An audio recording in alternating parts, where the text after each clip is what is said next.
Coming up next on the Jeff Crilley Show, we're going to be talking about all things commercial real estate, specifically multifamily, and we'll be talking to an entrepreneur who got his start in real estate by investing in a fraternity house. That's just ahead.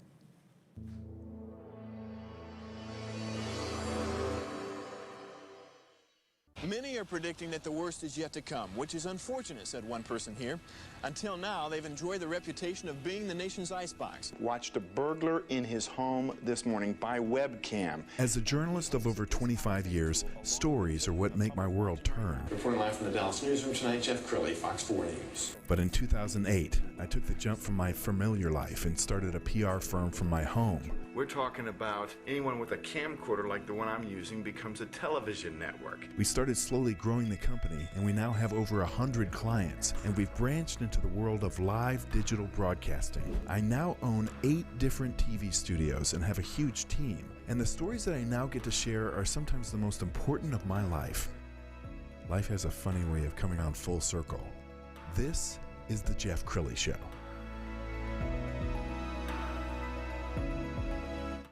Well, if you've watched this show for any length of time, you know I love to feature entrepreneurs when I can, and I'm a big fan of EO. I'm a member of EO Dallas, that's Entrepreneurs Organization, and fellow member Doug Banerjee is in studio today, and I'm just fascinated by his company and how he got his start. You're with Greysteel. That's correct. Yeah, but you were just telling me before we went on that it all started with investing in a fraternity house? That's right.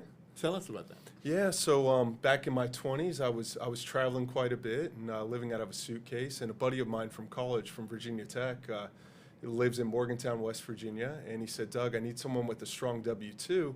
You're interested in buying some real estate with me?" I said, "Absolutely, let's talk." And an agent in his office was about to list a fraternity house in Morgantown, West Virginia. It was historically the Theta Chi house for 40 years, had always been privately owned. And we looked at some numbers, saw that it was mismanaged, and thought, hey, we can increase this revenue. And at that time, I learned what a cap rate was, what cash-on-cash returns were, and kind of my normal language today. But this was over 10 years ago, and we looked at the numbers. We got a loan from a bank. My parents helped us put down on a down payment. We still own the fraternity house to this day. No kidding. So it was really a good investment. It's been a great one. Well, I would love to have been a fly on the wall when you approached mom and dad and said, "Hey, I'm thinking about buying a frat house." Yeah. Because we all think about Animal House and some of the famous movies. What did your mom and dad say?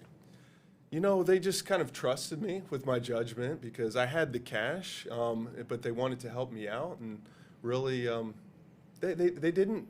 Surprisingly, they didn't really kind of push back on it at all. They said, "You know what? If you think this is a good investment, we trust your judgment and know that you're going to make it work. And if not, I'm on the hook." So that's wonderful. That's a great story. We've got a overview video that your founder made of Greysteel. Let's go ahead and roll that now. Greysteel is a national commercial real estate services firm. It would be akin to an investment bank.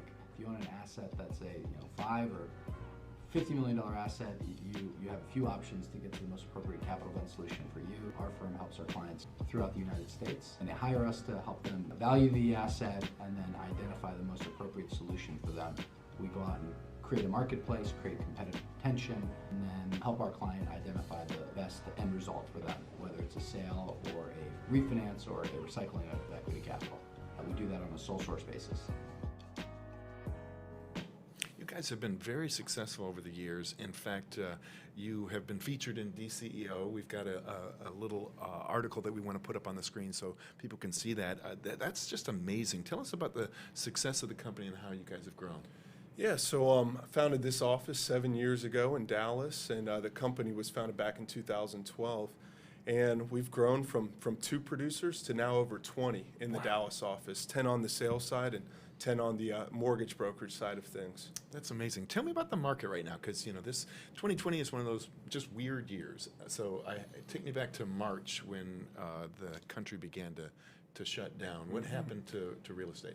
Yeah, our business essentially shut down as well. For that second quarter, March through June, things were very slow. We wound down a few deals that we were working on and tried to keep together, ones that we had been working on pre-COVID. And then it just started opening back up as I think the weather got warm and people got a little bit of fatigue. July and August, things got really busy. On our sales side, we put 14 deals under contract in 90 days between August and November, and we're closing most of those out now and getting geared up for 2021. Wow. We were talking off camera about the short supply of inventory right now. Tell me about that. Yeah, I mean, right now, I think a lot of people have been focused on their operations. The election is behind us, but we'll see. You know, there's still Biden has to kind of take office and things like that, and then we have this eviction moratorium, which has been impactful on some of the properties where, unfortunately, there's tenants out there that don't have, aren't able to pay their rent, and so that's having an impact on collections on some of the properties, and those ones, even if we have a motivated seller, they're more focused on operations right now. So we're trying to tee some stuff up for January. Right now we're in that holiday season, right, where everyone want to kind of take a break and relax a little bit. But we've got some deals teed up for January, and I'm optimistic that 2021 is going to pick up strong. Yes. So for the person watching who has never thought about investing in real estate, what makes multifamily attractive? So multifamily is attractive because it's a very stable asset. Everybody needs a place to live at the end of the day, right? So if they're not looking to purchase a home, they're going to rent, and multifamily is that main alternative that they're going to be looking for. So it's a very stable asset. There's very attractive financing that's available. You have the agencies, which are Fannie Mae and Freddie Mac, and you have other conventional banks, CMBS, that also lend in multifamily, and they'll get very aggressive on the leverage and the interest rates. So it's a stable asset, relatively safe. Everything's location driven when it comes to commercial real estate. So the better the location, the safer the investment. But yeah. Well, Dallas-Fort Worth has always been a hot market for real estate. Tell me about some pockets in North Texas that are particularly hot. I mean, as far as new development goes, you've got a lot of jobs up in Legacy West. So Plano, Frisco, that area has been very hot and continues to be. But there's a lot of growth, I would say, in and around DFW Airport as well. So Las Colinas, you've seen a lot of development there. And it's a strong rental market, Irving in general, near the airport. And East Dallas, I would say, has really started to pick up. 5 years ago, being west of 75, in that uptown area was the hip spot to be. Now you've got Deep Ellum and Old East Dallas, where you're seeing a lot of new developments or redevelopments of existing buildings. So that's a very hot pocket right now. Very cool. Well, what sets Greysteel apart from the competition? Yeah, so I would say what sets us apart, we're a boutique firm, so we look at everything on kind of a deal-by-deal basis, and we're going to treat it like it's our own. So you're going to get, all the time and attention, whether it's a $1 million asset up to, a $100 million portfolio. So we've run that whole gamut. And we work off a central source CRM system, and that's very unique for our business. So what that means is every broker in our 14 offices across the country, which is over 60 brokers at this point, are working off one Salesforce system. So that's our CRM, our customer relationship management system.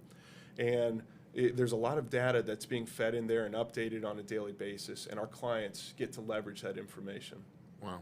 This has been a great segment. We're absolutely going to have you back. So we're going to end the segment by putting up your website. Everybody can get in touch. Doug Banerjee, Senior Managing Director of Greysteel, and the website is greysteel.com. Thank you so much for coming on. Thanks for having me. I appreciate it. You bet.